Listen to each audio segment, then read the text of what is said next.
parle. Chaque jour, Charles et Carole vous présentent la leçon de l'école du sabbat.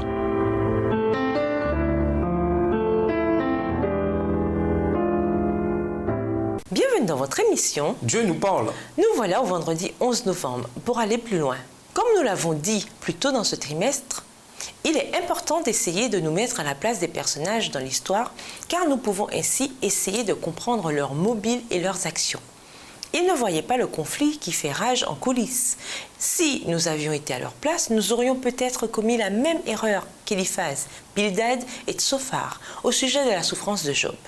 Ils émettaient un jugement qu'ils n'étaient vraiment pas bien placés pour faire. Il est tout à fait naturel pour les humains de penser que les grandes catastrophes sont une indication sûre de grands crimes et d'énormes péchés.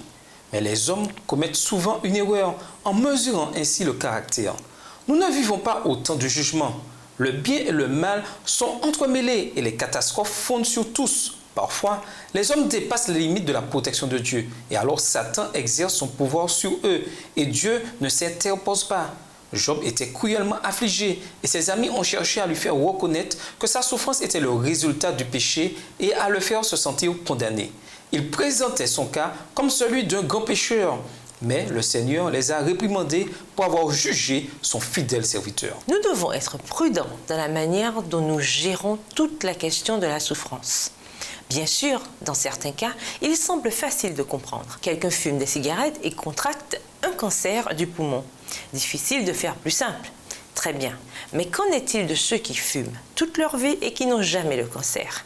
Dieu punit-il l'un et pas les autres? À la fin, comme Éliphaz, Bildad et Tsophar, nous ne savons pas toujours pourquoi la souffrance arrive comme elle arrive. En un sens, cela n'a quasiment aucune importance qu'on le sache ou pas. Ce qui importe, c'est de faire face à la souffrance dont nous sommes témoins. Et c'est là que ces trois hommes sont complètement passés à côté. À méditer, que nous enseigne la réalité du châtiment sur la manière dont nous pouvons faire confiance en la justice suprême de Dieu, même malgré les apparences actuelles. Ces trois hommes ne comprenaient vraiment pas tout ce qui arrivait à Job dans sa souffrance. En un sens, n'est-ce pas également notre cas à tous ? Nous ne comprenons pas totalement les raisons de la souffrance humaine. Ne devrions-nous pas, dans ce cas, être plus compatissants envers ceux qui souffrent? Comme nous l'avons dit plus haut, est-ce vraiment si important de connaître les causes immédiates? Pour conclure, le jugement rétributif est le type de jugement que Dieu exécute au temps qu'il a fixé en tant que châtiment direct du péché. Les amis de Job, particulièrement Bildad et Tsophar, croyaient que le jugement de Dieu est rétributif en tout temps. L'une des principales vérités du livre de Job, c'est qu'une telle idée est complètement fausse. Si Dieu devait punir chaque personne pour chaque péché dès qu'il est commis, nous mourrions tous le jour même.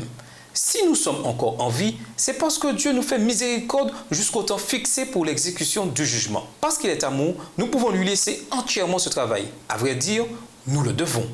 Au revoir. Et à demain si Dieu veut. Dieu nous parle. Chaque jour, Charles et Carole vous présentent la leçon de l'école du sabbat.